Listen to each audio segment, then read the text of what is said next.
পাকা কাঁঠাল তো তোমরা অনেকেই অনেক রকম খেয়েছো, তবে আজ আমি তোমাদের জন্য নিয়ে এসেছি পুরো জিভে জল আনা চকমকে এক রেসিপি। নাস্তাটি এতটাই সফট আর সুস্বাদু হয় যে মুখে দিলেই জাস্ট হাওয়া হয়ে যায়। এই তুলতুলে মিষ্টি নাস্তার পুরো গোপন কিচেন টিপস দেখে নেওয়া যাক। আর এখানে দেখতেই পাচ্ছ একেবারে ফুলকো ফুলকো অনেকগুলো পাকা কাঁঠালের নাস্তা। তো এখানে আমি নিয়ে নিছি পাকা কাঁঠাল। তোমরা চাইলে এই কাঁঠালটাকে কম বেশ করে নিতে পারো, তবে আমি অল্প তৈরি করব, তার জন্য কিন্তু অল্প কিছু কাঁঠাল আমি এখানে নিয়ে নিছি।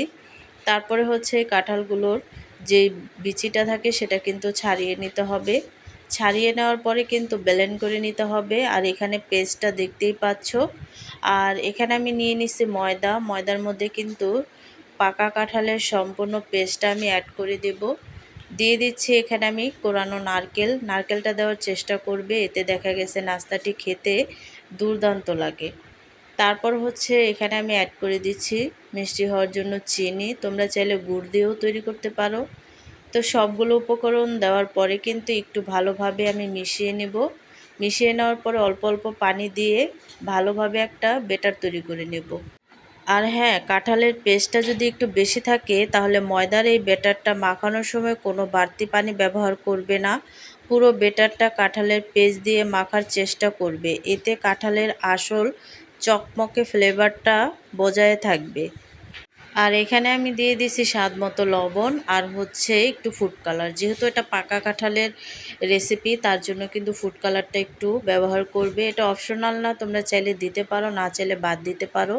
দিয়ে ভালোভাবে হাত দিয়ে আমি ফেটিয়ে নিচ্ছি। আর বেটারটা 5 মিনিট রেস্টে রাখার পর ভাজার ঠিক আগে হাত দিয়ে আরও একবার 2 মিনিট ভালো করে ফেটিয়ে নেবে। তো এভাবে করে আমি কিন্তু 2 মিনিটের জন্য ফেটিয়ে নিছি রেস্টে রাখার পর। তারপর হচ্ছে তেল বসিয়েছি, তেলটা অনেকটা গরম হয়ে গেছে। আর এই তেলের মধ্যে সরাসরি আমি ছেড়ে দেব সবগুলো নাস্তা। তো তেলটা প্রথমে কড়া গরম করে নিয়ে নাস্তা ছাড়ার পর চুলার আঁচ মিডিয়াম করে দেবে। এতে প্রতিটা নাস্তা ভেতর থেকে একদম তুলতুলে হবে আর উপরটা সুন্দর গোল্ডেন হবে। আর দেখতেই পাচ্ছ প্রতিটা নাস্তাই কিন্তু একেবারে ফুলকো ফুলকো হয়েছে।